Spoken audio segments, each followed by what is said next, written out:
Like always, we start off this episode with the gym that we were stuck on in the last one.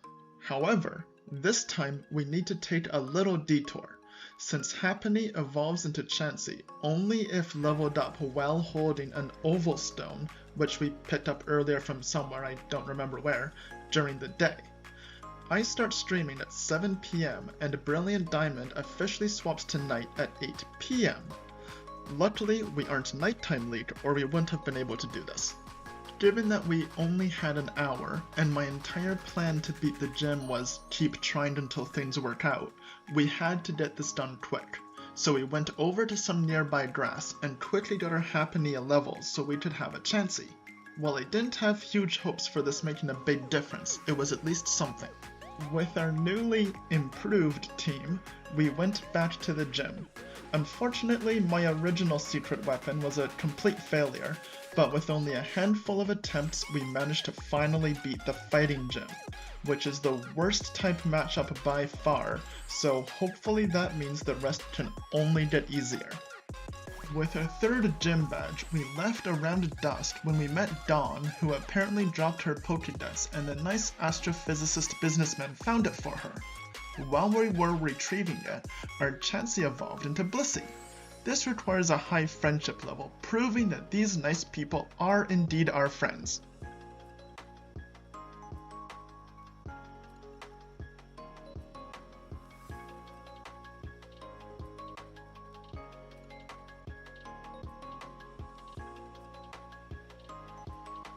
After they gave back the Pokédex, we were going to go explore inside their building and see what they were up to in the city. But then I realized that sign out front was clearly labeled as no trespassing. So instead, we checked out where to go next and continued on our way to Pastoria City. Since they were nice enough to give back the Pokédex and everything, the least we can do is obey their signs. Our trip to Pastoria City was both interesting and uneventful. We met a guy who really likes ruins, and got to show a whole lot of people how amazing Muffin is by showing how our Bidoof is better than theirs. There was also the small little town full of people where we had to battle a lot, including this guy here, who I need to remember to go back to. So I'm going to ask right now that somebody leave a comment on the video at the end of this series when Muffin beats the Elite Four, reminding me to come back here because we all know I'm gonna forget by then.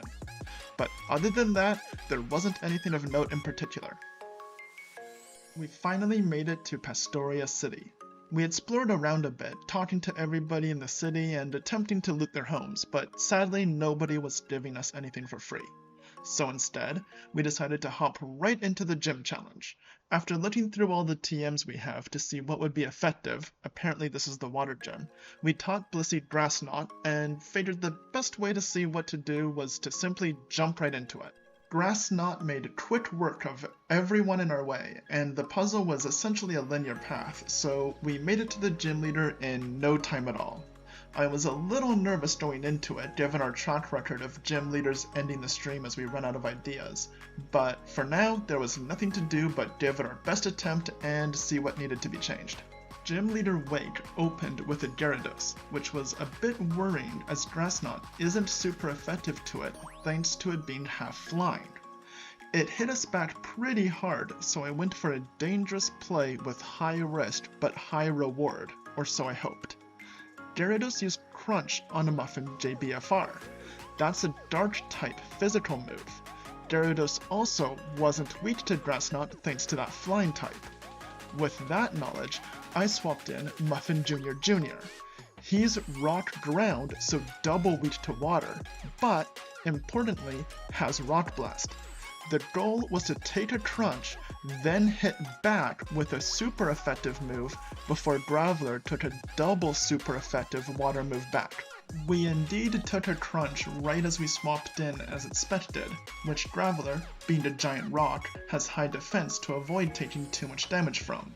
We then selected Rock Blast, which was super effective into the flying Gyarados, and hoped for the best.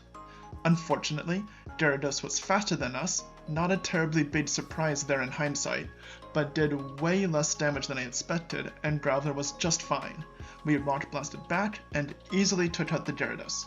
After that, he sent out a Twigsire, which went exactly how you expect it did. Then a Floatzel, which took out our Muffin JBFR by making us flinch, but Muffin saved the day with a Twitch Claw headbutt.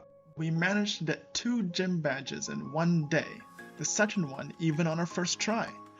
After that, we called it a night since it was getting late, and that was an excellent high point to stop on. Remember to like and subscribe so you don't miss any of Muffin's adventures, and join us at 7 p.m. Eastern on Fridays where we'll continue playing with Muffin.